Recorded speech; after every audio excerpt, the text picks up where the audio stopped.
Podmini. You're listening to Podmini.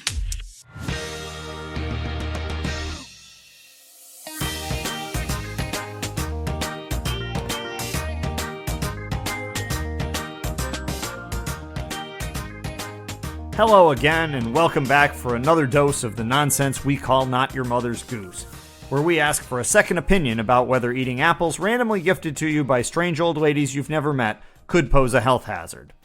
I'm Topher Goggin. Coming up today, we'll head under the sea with the Little Mermaid, remind you of everything you've forgotten about the Fox and the Hound, and get the details on Little Red Riding Hood's new movie deal in the news. First, though, your flying carpet is now boarding, as we're off to Agrabah to check out the one and only Aladdin. The story of Aladdin is part of the famous Arabian Nights collection, along with such well-known tales as Ali Baba and the 40-Minute Wait at the DMV, and Sinbad the Stand-Up Comedian. Aladdin starts out as a poor ne'er-do-well street urchin that spends his days annoying his fellow citizens, lying, and taking money out of other people's pockets. Basically, he's a U.S. senator in a fez. Unfortunately, in Aladdin's world, this is not a very lucrative lifestyle. Things take a surprising turn for the better, however, when Aladdin's friendly neighborhood evil sorcerer dupes him into retrieving an enchanted lamp from an ill-tempered magic cave. Along the way, Al runs into some minor issues with the cave's security system, which more or less tries to eat him, but he dinks and dodges his way to safety. He then tells the sorcerer finders keepers and holds on to the loot himself, ending the day +1 in the lamp department. And still alive. Not bad. Aladdin takes his new lamp home, and while trying to figure out where to screw in the light bulb, ends up rubbing the thing and causing a genie to magically appear. The wisecracking magic man promptly informs Aladdin that he may have already won the chance to appear in a joke about a hard-of-hearing genie, and recommends that he wish for a 12-inch pianist. Aladdin, however, is more concerned with trying to get into the billowing pants of his favorite princess, and decides this would best be accomplished by wishing to become a handsome elephant-riding prince. With a 12-inch pianist. Of course, things are never quite so easy. While Aladdin is putting the moves on Her Highness and flying her all over on a magic carpet, the disgruntled evil sorcerer is still around. It's only a matter of time before he connects the new love muffin prince in town to the little twerp that pinched his magic lamp a while back. The sorcerer steals the lamp back and puts the genie to work on some new wishes. Wishes that do not exactly make Aladdin's well-being a high priority. Having been around the block once or twice, Aladdin recognizes that the sorcerer's tactics were not exactly fair. He promptly turns the case over to law enforcement, knowing that the resources of the local police and district attorney will surely be more than adequate to redress the injustices committed by a powerful sorcerer with a genie at his disposal. Now, admittedly, some of your less respected editions of this story do have Aladdin prevailing over the sorcerer by other means. These methods include placing some wishes with a second backup genie, and you should know that FEMA recommends all Americans keep a backup genie in their disaster preparedness kit. Also, sometimes Aladdin wins by convincing the sorcerer to wish to become a genie himself, and then imprisoning him in his own lamp. Take your pick. And with that, let's move on and check the news.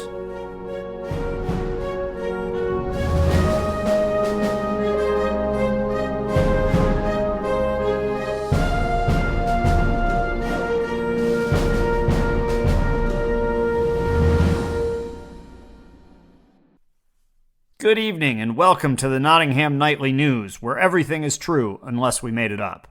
Let's take a look at tonight's top stories. Humpty Dumpty completes physical therapy. Amish fairy godmother turns Ferrari into horse-drawn carriage. And tonight from Hollywood, Little Red Riding Hood signs movie deal. Back in the news once again, Little Red Riding Hood's never-ending attempts to extend her 15 minutes of fame ramped up another notch yesterday, as the ubiquitous damsel in distress announced that she has inked a movie deal. Little Red, who just months ago tried to resurrect her stardom by releasing a hip-hop single titled Little Red into Hood, featuring Bo Peep with Old Mother Hubbard, confirmed through her publicist that she's signed on to co-star with an aging Sylvester Stallone in Marvel's latest superhero movie, Captain Prostate, Duty Calls. The movie will mark Little Red's latest attempt to reestablish her fleeting stardom. She moved to Hollywood 2 years ago after garnering national attention by getting eaten by a wolf, then immediately made more headlines after being arrested for drunk driving in Beverly Hills mere days after her arrival. She was eventually sentenced to 45 minutes of looking at a picture of a jail, plus some community service plucking chin hairs off retired movie stars at the Burbank Botox Clinic. Time now to go to break. If you've ever wanted to rub-a-dub-dub in the tub, but just couldn't figure out how to cram your butcher and baker in there, here's your solution. Hi, I'm Candlestick Maker. Let's just go with Roy. You know what used to bug me? Small bathtubs. You tried to cram a butcher and a baker in there with you, and there was hardly any room left for the Barbie. Barbecue grill, that is. Like they say in the movies, we're gonna need a bigger tub. But I found the answer. That's right, Roy. Rub-a-Dub Tubs is your one-stop shop for all the world's biggest bathtubs. Check out our Tub of the Month, the Bathmaster 2500 XL. Known as the Cadillac of bathtubs, this spacious model comes with a stainless steel gooseneck faucet, a drain, plus a mount for a 64-inch TV and a pony keg. You can host a party for 8 and wash your hair all in one evening. With free delivery and installation, you'll be singing Rubber Ducky with the whole neighborhood by the end of the day. Your satisfaction is certain, as Rub-a-Dub Tubs is the home of the all suds, no duds guarantee. Call us today, and remember, if you find a tub for less, we'll bathe in it ourselves.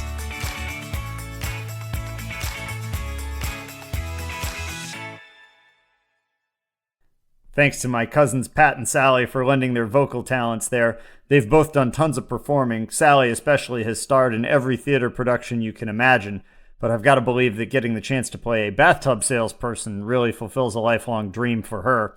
Thanks, Sal. Now back to some more top stories. Brementown musicians launch exclusive SiriusXM channel. Already have 4 listeners. PETA protests popping of weasels. And our breaking news, not so little Tommy Tucker, now little once again, cuts carbs and drops 125 pounds on Atkins diet. White bread and butter may be delicious, but if you're looking to maintain that slim and trim figure, you might want to shut it down after your 3rd or 4th loaf of the day. That's the word from famed vocalist Little Tommy Tucker, who watched his weight balloon during his Wonder Bread-sponsored Toast of the Town tour last year. But that has all changed as Tucker's publicist announced today that Tommy has ditched the carbs entirely and dropped 125 pounds on the Atkins diet.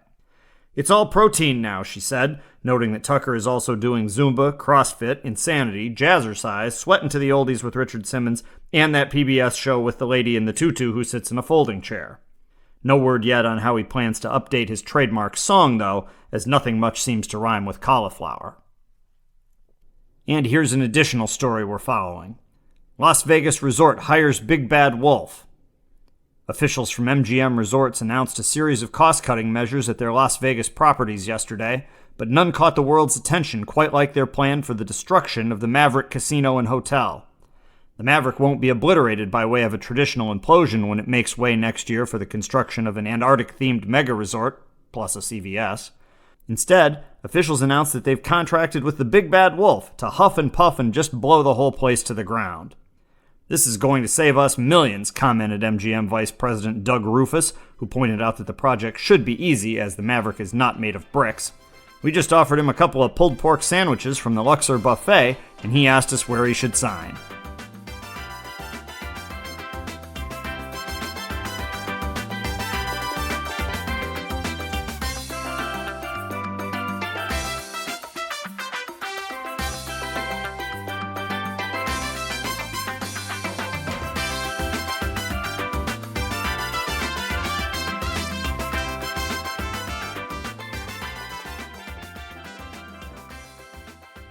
The Little Mermaid. In the book version of Not Your Mother's Goose, remember you should definitely pick up a copy, or 10, The Little Mermaid appears in the Stories You Don't Remember section we've been visiting here occasionally on the show.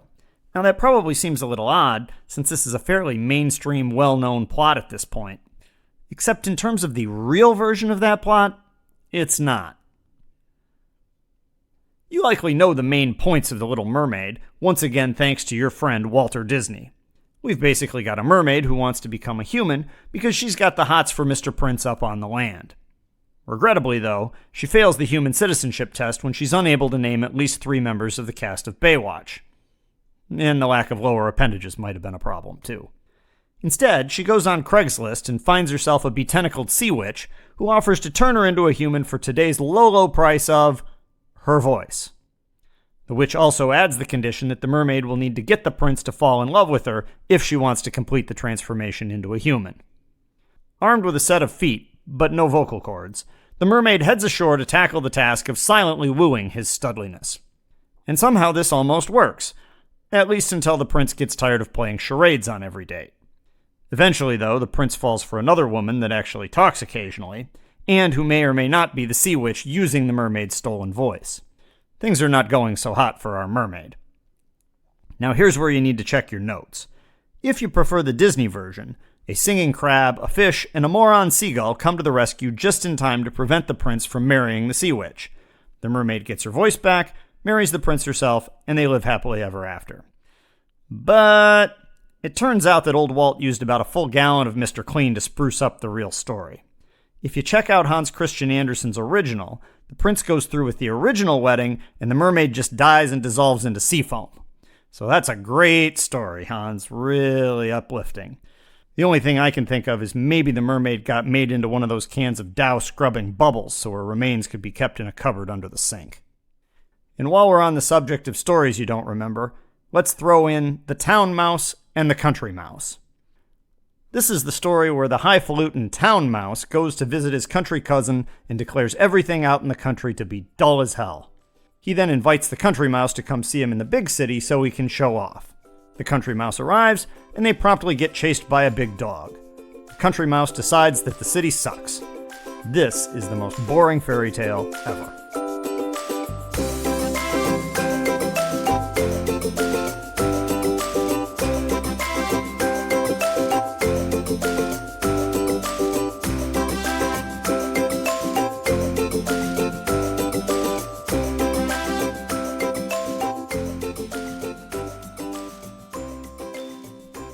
The Fox and the Hound. Todd and Copper, a bromance between a fox and a dog. Sure, why not? Let's go. Our story begins when Todd the Fox gets adopted by an old lady whose vision is so bad that she can't tell the difference between a fox and a puppy. She also doesn't know how to spell Todd, since she just goes with T-O-D. She lives next door to a mountain man named Amos Slade, which makes him sound like he should either be a rock star or an old-school Supreme Court justice. Justice Slade has an old fart tracking dog named Chief, whose nose has deteriorated to the point that pretty much the only smell he can track is farts. It wasn't me, honest. Slade decides that it's time for a canine upgrade and picks out a new hound dog puppy named Copper for himself. Shortly after Copper's arrival, Todd wanders next door to say hello. The two of them hit it off, and only later does Copper find out that his job, his only job, is to hunt for Todd. Whoops. Next time, read the contract a little more carefully. A few days later, Mr. Slade notices Todd swinging by for a playdate and sets his tracking team off to catch him a fox. Copper corners Todd almost immediately. He tries to let his buddy go, but Chief inconveniently chooses this moment to be the first time in years for his nose to actually work and picks up Todd's trail himself. Of course, smelling is one thing, chasing is another. While Chief is in hot pursuit, he wipes out, breaks a leg, and maybe dies. Depends on whose version you're reading. Well, that and the fact that at Chief's geezer dog energy levels, dead and not dead look basically the same. In just a small overreaction, Copper then blames Todd for everything bad that ever happened to Chief. Copper and Slade set off to kick Todd's ass, forcing the old lady to move Todd into a protected game preserve. That works for about 5 minutes. Then Todd again finds himself on the run from a Slade and Copper poaching expedition, as security at this game preserve, not too impressive.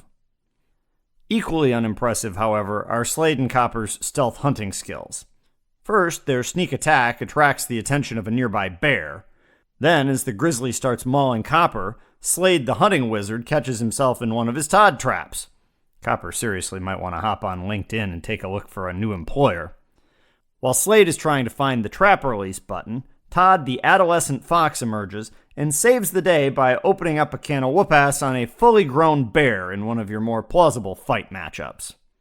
Todd is then rewarded for his heroism when an injured Slade comes up and tries to shoot him anyway. Copper, however, is not going to have this, and he stands over Todd's injured body to take the bullet Secret Service style. Slade, of course, just blasts away, figuring he can buy himself a new dog once this stupid fox is out of the picture. Okay, not really. Slade doesn't shoot, and Copper drags the old man home so the wacky lady next door can nurse him back to health. Knowing that his friendship with Copper can't continue, except maybe as a CBS sitcom on Monday nights, Todd stays behind in the game preserve and shacks up with a new lady friend. If they have a kid, let's just hope they add some extra D's to the name to even things out.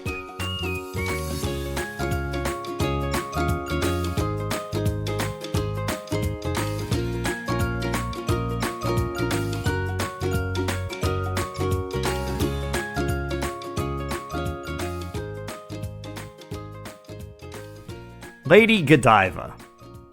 Our last story of the show has everything. Well, actually, it has two things: taxes and naked people. 50-50 ain't bad. Long before the Tea Party cornered the market on complaining about high taxes, there was only one name in anti-tax demonstrations, and that was Lady Godiva. Prior to getting into the business of making really expensive chocolates, Mrs. Godiva was the world's first and most creative tax protester. According to the story, her husband, Barack Godiva, was taxing the walnuts out of the good folks of Coventry, and Lady Godiva didn't like it.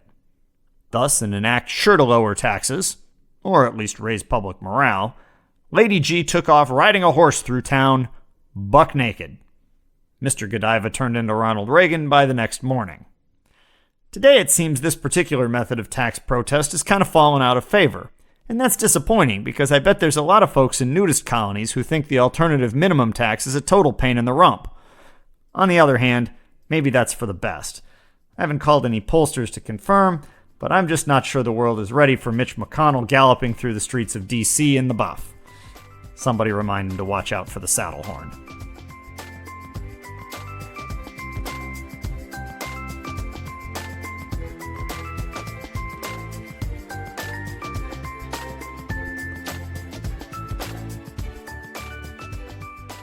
We'll finish up, as we often do, by firing up Rapunzel's jukebox.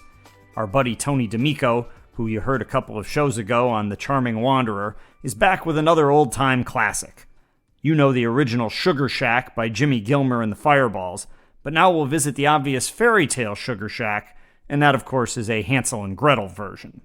Everybody turn up the volume and get out your stones and breadcrumbs, put those in the slot of Rapunzel's jukebox, because here's Tony D'Amico with Sugar Shack.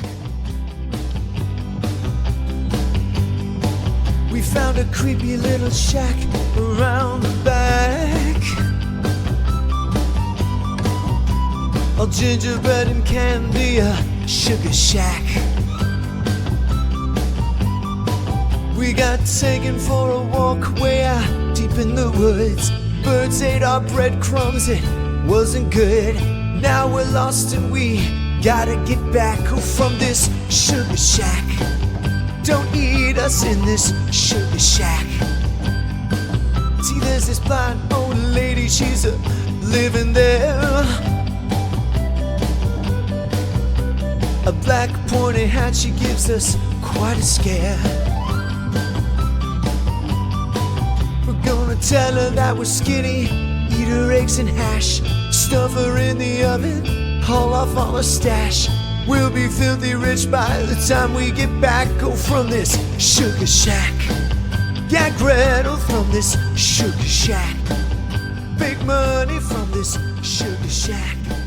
Oh yeah, from this sugar shack.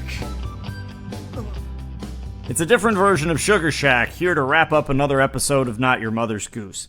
Please remember to check out Tony D'Amico on iTunes and pick up some of his real music. That's D''Amico. And Tony gets a big thank you again for all of his help here on the show. With that, we've reached the end of another episode, but we have plenty of stories still to tell.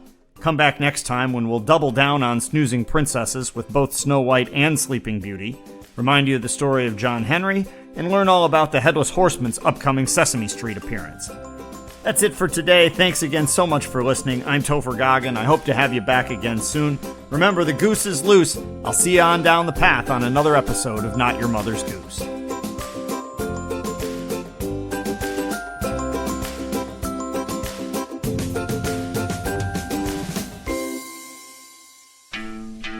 You've been listening to a Podmany original production. Thank you. Podmany. Thank you.